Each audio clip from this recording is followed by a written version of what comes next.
Let's quickly go to the Energy Ministry. Did you fix the problems there when you got there? By and large. Especially ECG. By and large, when I got there, I was baptized with 3 incidents of national blackouts. By the time I left, you have to understand that I resigned from the ministry at a point. But by the time I left, there was no blackouts. But you were there when there were blackouts? I think when I went into the ministry, I was greeted with 3 national blackouts. Are you trying to say that it was not your fault? You didn't? The first week, I'm not saying.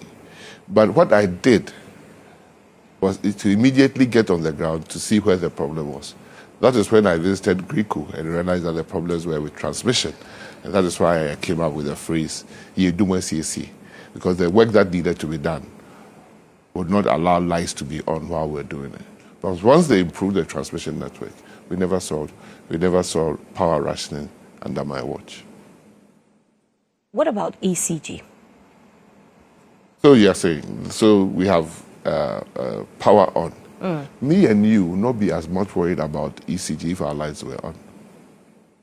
If your light is on 24/7, you would not be worried about ECG. Right?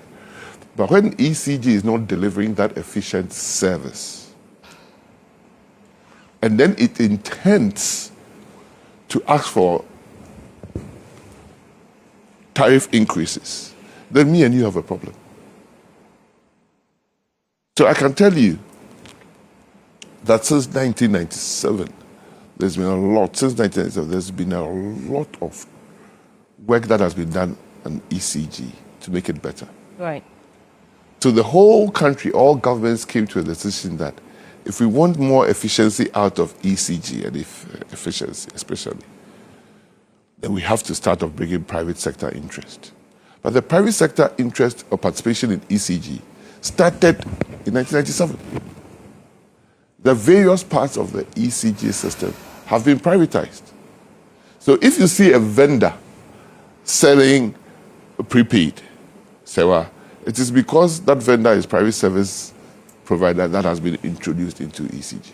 And ECG pays that person sometimes 10, 20% to collect the money on his behalf. You know that?